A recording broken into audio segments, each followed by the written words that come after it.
Hello everyone and welcome back to my series in Factorio in which I'm attempting to build my very first mega factory. My name is Azrael. Come along with me as we trek back to the main factory.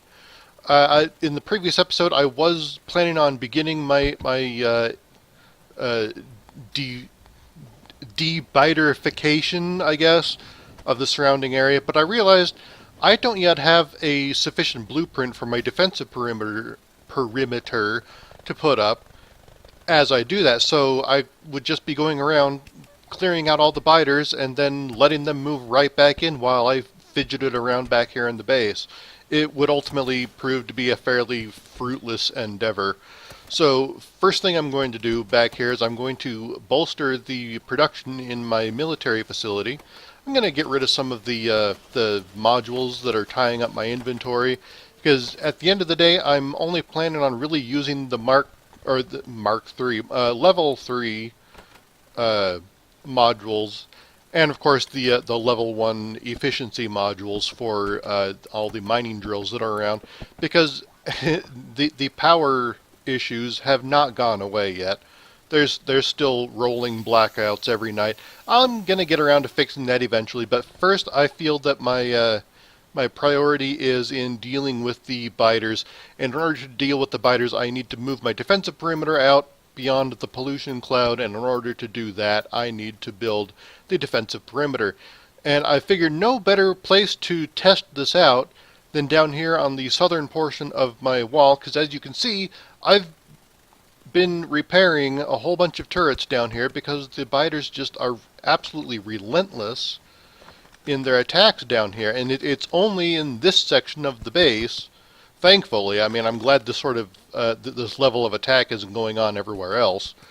Um, but yeah, this seems like the best place to test out some new designs, and my designs are going to incorporate rail connections.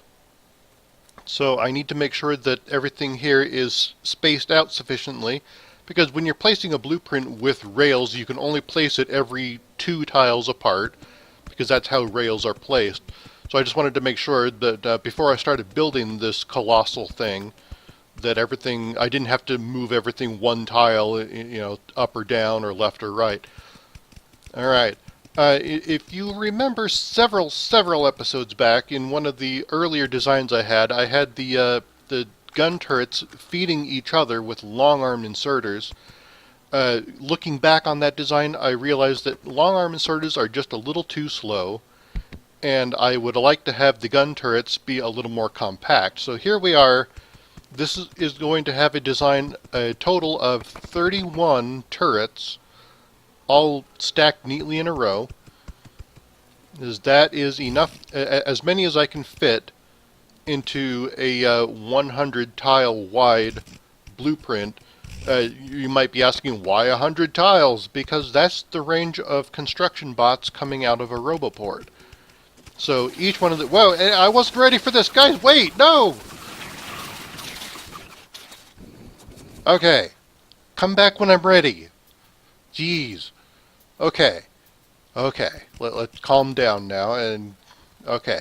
I was trying to get this done before that happened, and obviously I failed there. Anyway, alright, here we go. I'm getting all the power sorted out, put it in some ammunition, and you can see that, first of all, it only goes in one direction at a time.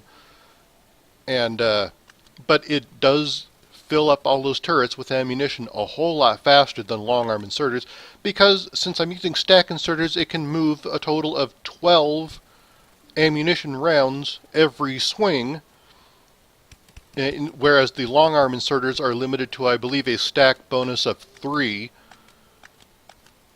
or something like that. I don't know, I don't exactly remember. But anyway, this moves a lot more ammunition a lot more quickly, even though there are more turrets requesting it. I believe in the old design I had a total of 20 turrets, in this design I have 31. It's an odd number because of that one right there in the center. Alright, I just need to craft up some, and then the gun turret's defense is going to be bolstered by a laser turret defense behind it. Unfortunately, I don't have enough laser turrets in my inventory, and they are a pain to craft. So one of the first things I need to do is head back here into the factory. First of all, I'm going to set up a few other things around here. The temporary design that I have down there is probably as good as I can get it for now. At least just for that one section that it's defending. Everything else is still that pitiful old design, but we'll be updating it just as soon as I possibly can. In the meantime, I need a place here that is taking the electronic circuits off of the master bus so that I can pick them up every time I run by.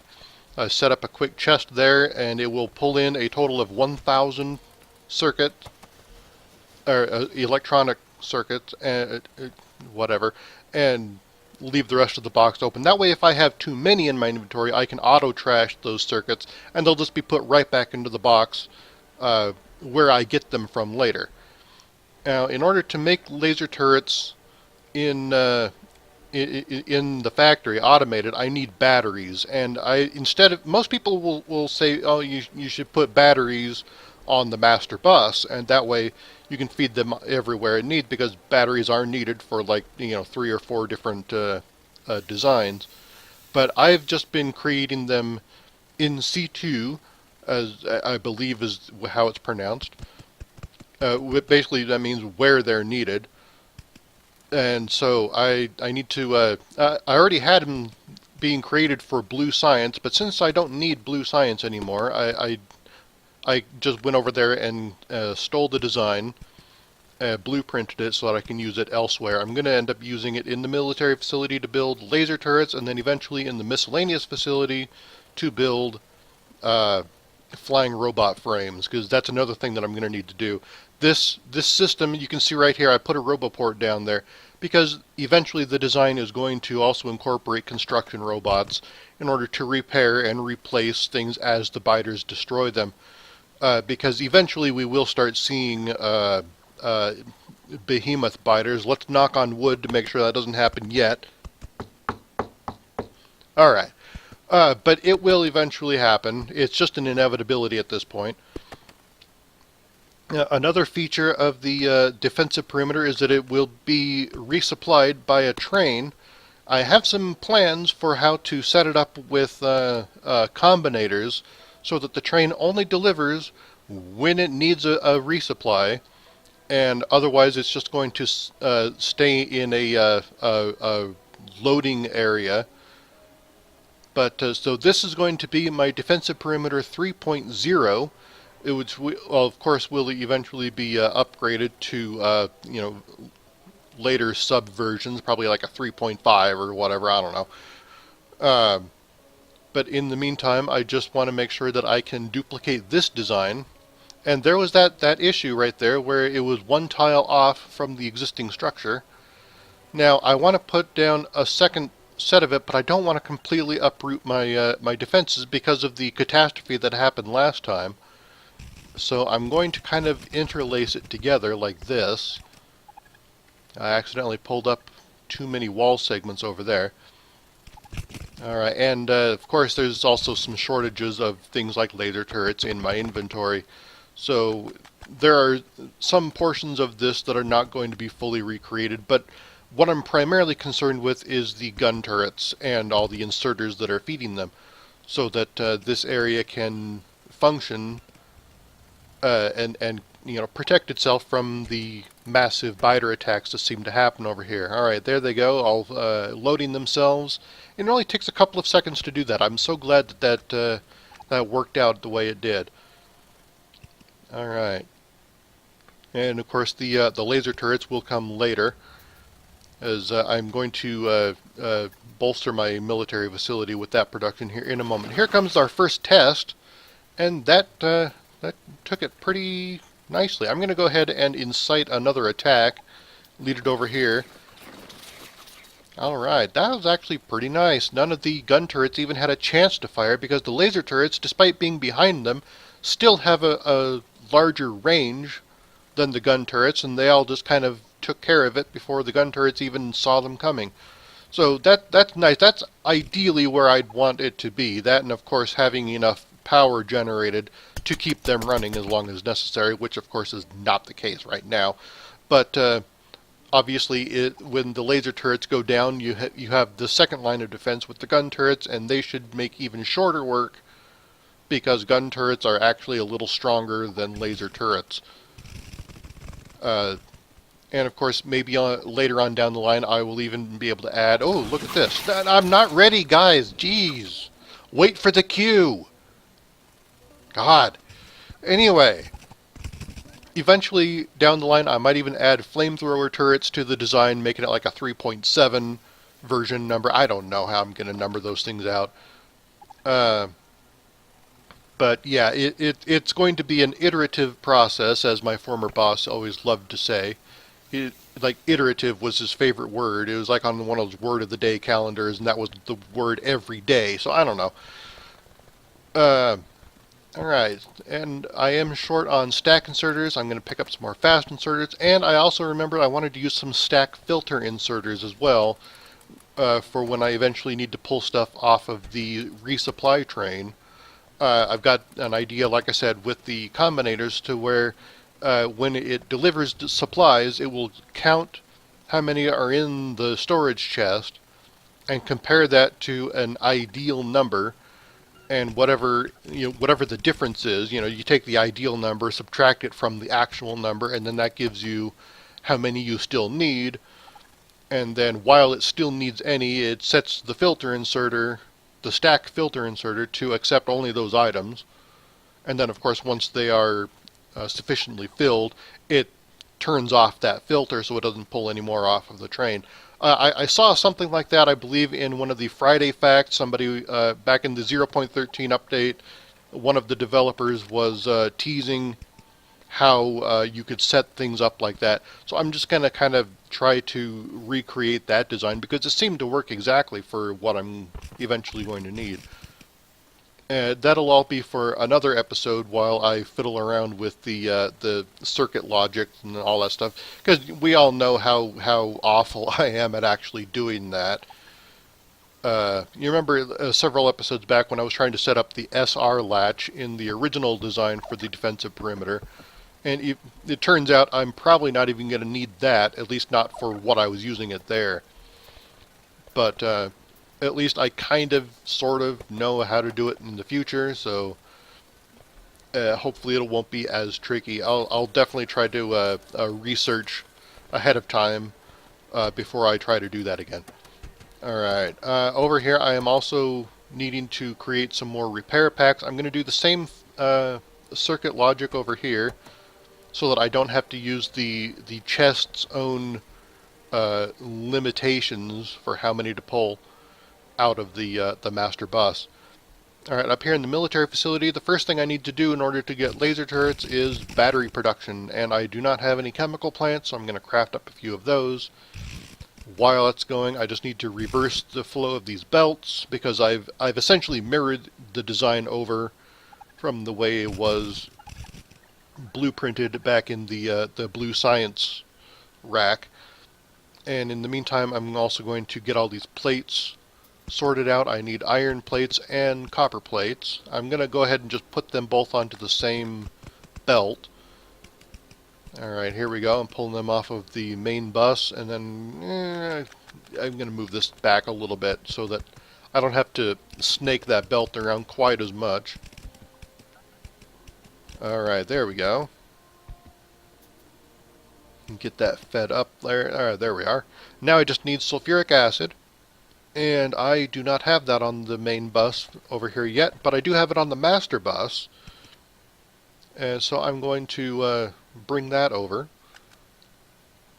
And I realize I do not have any regular pipes in my inventory. I could run back to my miscellaneous facility and pick up a bunch, but I can't be bothered. There's some explosions down there, but I think to myself, no, I want to get this done first. It was just one thing that got destroyed. I'm sure everything is fine. I'm just going to bring this over first, and then I'll go deal with that in a minute. Alright, I need to bring this up into the rack, and that works just fine. Alright, and everything starts going. Now, the way I figured it, 6 chemical plants creating batteries should give me enough batteries for 2 level 3 assemblers creating laser turrets. It should be just enough. If I ever need more along the military facility, I can just add a few more chemical plants. Not a big deal. For some reason, one of my coal, or no, that was the copper train, decided to pull into the station behind the other one instead of using the available station that was a little bit more to the south. I'm not quite sure what caused it to do that, but the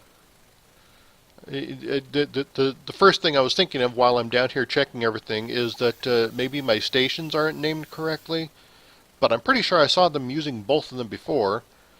But I'm just going to double check. Yeah, drop 01, drop 01. They're both named the same. I just, it doesn't make much sense why the train decided to wait behind one. See, now it's using both of them. Anyway, I don't ever claim to understand how trains think, so I'm just gonna go with it. It looked like a one-time thing. I've never seen that happen before, so there might have just been some weird kind of programming fluke. I don't know. In the meantime, I bolstered the buffer chests for the stone unloading train, and I'm going to go over here and I'm going to run out of underground belts, so I'll head over here and get more of those. While I'm here, I'm going to check everything else that I've got just in case I need more of those. There's some more regular belts. I'm going to get rid of some alien artifacts out of my inventory. There we go. Okay, next rack is going to be the laser turret production, and I briefly checked the gun turret production, and then of course the gun turret production also has gear production, and I don't need that over here. What I do need is electronic circuits and steel, as well as the batteries that I'm producing right next door. Alright, there we should have it. Now it's just time to bring everything up. I'm going to put the electronic circuits and steel on the same bus because they both are needed in the recipe by an amount of 20, so it's an even amount. And I figure it's better to put items together when it needs even amounts of both of them. Once again, I am one tiled off. That should just be my nickname from now on, you know, one tile off. And some repairs being done up there. Alright, so one tile off gets back to work down here. And, alright, there we go. There's those. Now I just need batteries. And I know that this battery line takes a really long path down here past the main bus and everything. But I put it down there in case anything else down the way is also going to require them. Because otherwise it would kind of mess up the rack design that I've been trying so hard to remain faithful toward.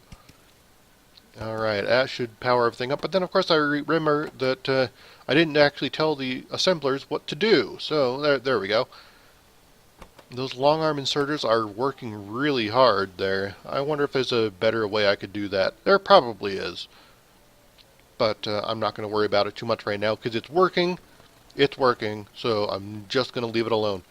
Alright, over here in my miscellaneous facility, there's a few things that I need to get taken care of. First of all, I need to make some more room in my inventory. I figure I can get rid of some of those level 2 assemblers since I don't need them anymore. And some wood, and some ore, and some power lines. That should be sufficient. Alright, and all the biters are staying relatively far away from this area, so I think I can go without putting those laser turrets back down for now. Of course, that might come in and bite me in the butt later, but I'll deal with that when the bite comes. Anyway, I need to build some more furnaces, and right over here is some stone bricks being produced, because what I'm going to do is actually make a facility that it just makes stone bricks. I could really use some stone bricks being used for my facility, and of course eventually I want to upgrade that to concrete, but I really don't know how I'm going to bring the iron ore up into the miscellaneous facility right now. I don't want to have a huge line bringing it in from the smelting area just for this one thing. So I don't know if I want to do concrete up here or have it done farther down actually in the smeltorium. I don't know where I got that word from. I don't even think it's a real word. Anyway, so right now I'm just going to focus on creating stone bricks for my own personal use, because it's been far too long that I've not had proper paths going around in all of my facilities. So I blueprinted this compact furnace design that I had up in the military area. It's not quite working here. I wonder if I'd put it down backwards by mistake, but then I realized, no, I don't think that was actually the issue. The issue was that I just didn't connect the input line through an underground belt like that. Now everything works, and it's just going to create stone bricks and drop them into that chest. And for some reason down here, it's telling me I need a construction robot. I don't know what that's all about. So, and I'm already also out of oil. What happened to that giant load that I had just a few minutes ago? I checked my oil train. It's all right, so we'll figure that out in a bit. Was that it? It needed to repair a turret? Because usually it doesn't give me that simple. Anyway, that's going to be the end of my episode. We'll deal with stuff later. Thank you very much for tuning in. My name is Azrael. Never stop building.